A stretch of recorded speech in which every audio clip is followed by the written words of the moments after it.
악하고 음란한 세대가 표적을 구하나 뭐라고 제가 설명을 드렸죠? 잊어버리셨죠? 3일 만에 다시 살아나신 기적을 말한다. 이렇게 이미 알고 있죠. 근데 요나의 표적에 관한 말씀이 두 번 나오는데 한 번은 12장에 그리고 한 번은 16장에 나와는 두 가지 말씀이 있다. 12장 말씀은 인자가 사흘 밤낮 동안 땅속에 있을 것이다 라는 말씀을 하고 계시는데 16장에는 그런 말씀이 없습니다. 오히려 16장에는 저녁 하늘이 붉으면 다음날이 좋을 것이라는 예상을 할 수 있듯이 당연히 쉽게 예상을 할 수 있는 대답이다. 이렇게 말하고 있습니다. 12장에 해석하는 것하고 16장에서 해석하는 것을 달리 해석해야 된다. 이렇게 제가 말씀드렸습니다. 12장은 죽으시고 부활하신다는 말을 처음 꺼내신 이야기고 한 번도 알려주시지 않은 이야기를 제자들에게 처음 이야기한 겁니다. 그렇기 때문에 알려주지 않으면 모르는 이야기라고 말씀드렸죠. 그런데 오늘 본문에 있는 이 16장은 어떻다고요? 앞에 있는 말씀을 비추어서 생각해 볼 때 저녁 하늘이 붉으면 다음날이 좋을 것을 예상하듯이 너희들이 왜 이 악하고 음란한 세대에 이 요나의 표적밖에 보여줄 표적 없느니라고 한 그것을 도대체 모르느냐. 전혀 반대의 다른 말씀을 하고 계신다는 이야기입니다. 오늘 16장에 나와 있는 이 이야기의 말씀이 어떤 의미라고요? 지금 일어나고 있는 상황을 보면 모르겠느냐.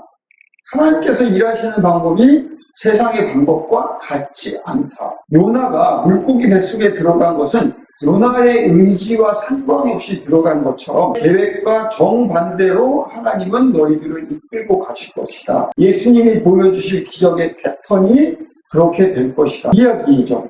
너희가 생각하는 메시아, 너희가 생각하는 독립에 대한 생각을 내려놓고 나의 방법을 읽어봐라. 저녁 해가 붉으면 다음날이 어떨지를 알듯이 내가 기적을 일으키는 모든 패턴은 너희들이 생각하는 부흥도 아니고 전도해서 우리 편을 많이 만드는 그런 일도 아니다. 요나가 물고기 뱃속으로 들어가는 것처럼 우리가 생각하는 것과 정반대의 방법으로 하나님은 일을 하실 것이다. 에 대한 말씀이라 그 이야기입니다.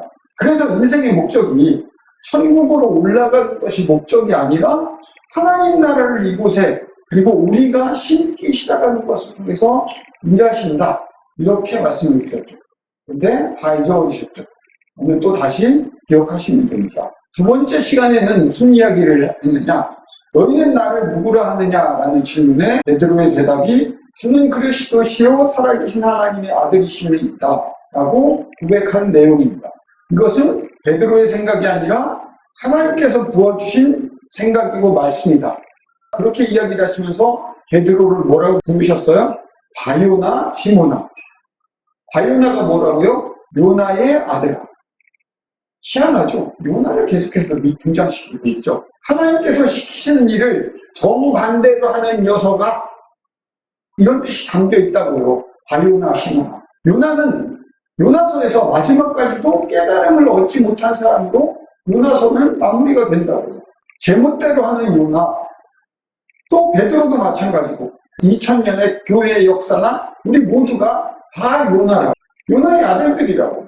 그게 베드로 같은 존재입니다. 그런 요나 같은 존재들을 하나님은 들어서 쓰시는 분이 우리 하나님이시다. 그런 요나 같은 사람들에게 판석이라고 명하고 그 위에 교회를 세우실 분이 하나님이시다. 이걸 말씀하고 있다고.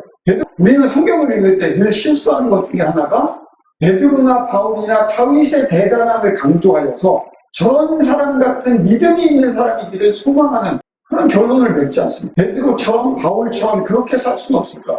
이렇게 얘기합니다. 아닙니다. 성경은 하나님의 이야기예요. 주인공이 하나님이세요. 요나 같은 존재들을 반석 삼아서 그 위에 교회를 세우실 하나님의 대단함을 말하는 책이 성경입니다. 베드로가 고백해서 베드로처럼 대단한 사람으로 우리가 본받아야 된다라고 성경을 이해하면 그거는 불경이에요. 힌두교의 경전이에요. 천국 열쇠는 이 땅에서 매는 것이 곧 하늘에서 매는 것과 같을 것이라는 말씀도 마찬가지입니다. 이 땅에서 무엇을 구하면 하늘에서도 들어주시는 자동 자판기이다. 천국 열쇠가. 우리는 이렇게 인식을 하잖아요. 아니라고요.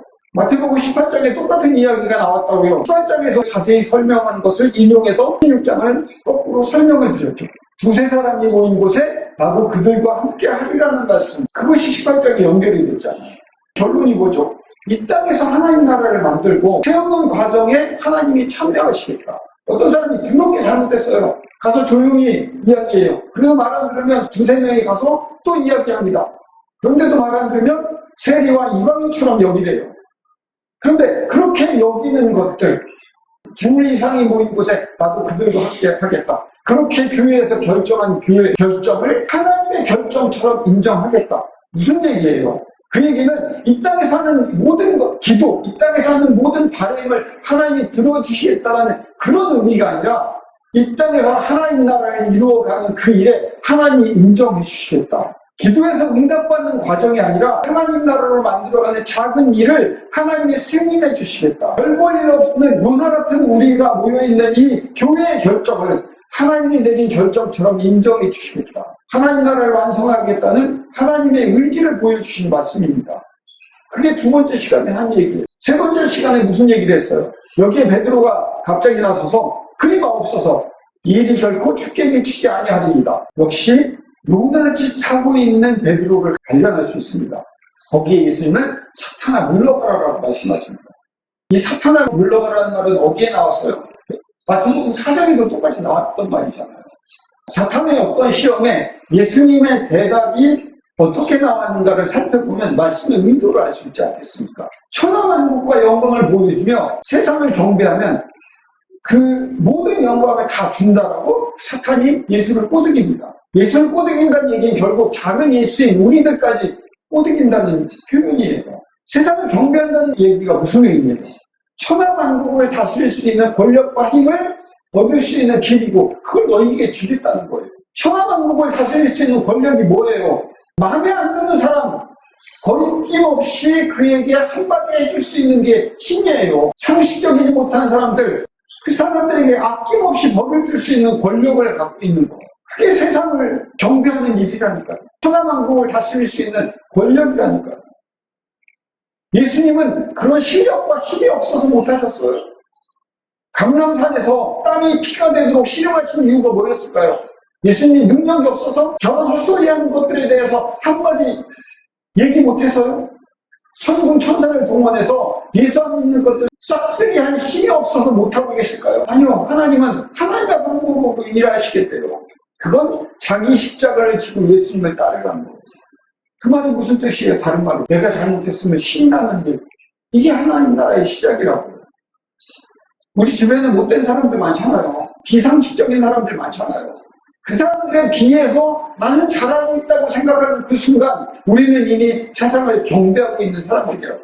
그래서 성경이 뭐라고요? 내가 옳아서 온 천하를 얻은들 무슨 소용이 있겠느냐.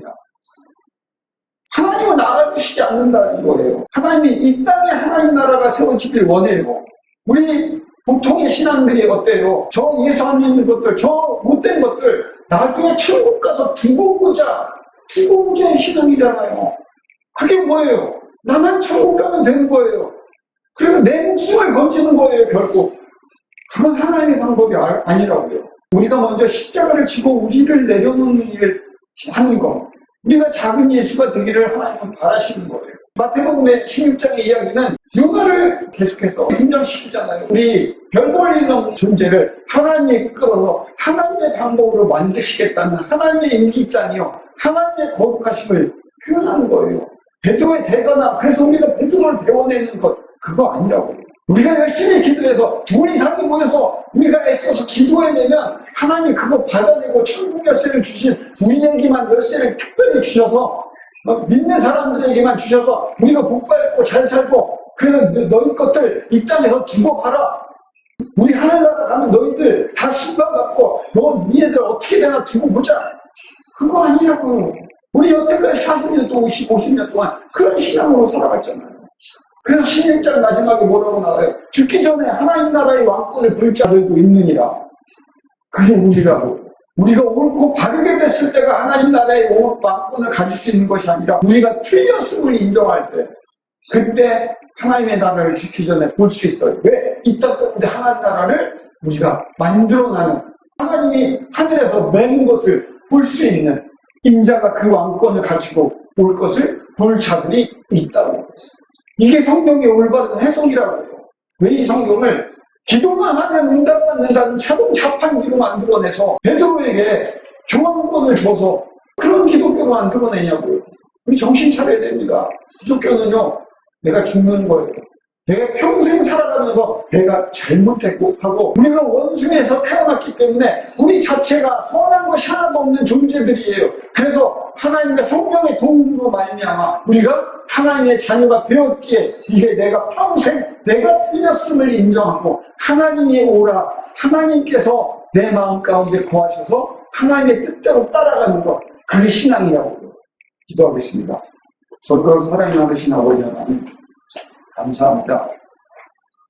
작은 모임이지만 우리에게만 진리를 허락하여 주시고 우리에게만 특별한 것들을 알려주시니 감사합니다. 그러나 알려주시면 뭐합니까?